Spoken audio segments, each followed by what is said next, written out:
బంగారం అయిపోయినాడు బాబు. నన్ను నేను చూడలేనమ్మో అనుకున్నానండి నేను.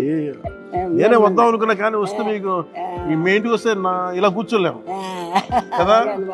యాక్చువల్ వద్దాం అనుకున్నా ఈరోజు, కానీ నేను వస్తే మొత్తం గోల అయిపోద్ది, మీకు ఇల్లు మళ్ళీ ఇబ్బంది అయిపోద్ది అని చెప్పి మామగారు పిలుచుకున్నాం.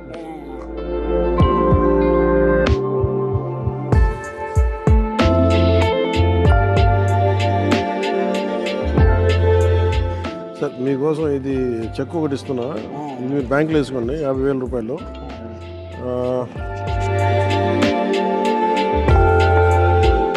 ఇదో మీకు చీర, ఇందులో ఒక 50,000 క్యాష్ ఉంది. మీరు ఇల్లు కట్టాలని ఏదైనా కట్టాలని అవసరం చేసి పెడతాను. ఇందులో పెట్టానా ఈ రెండు?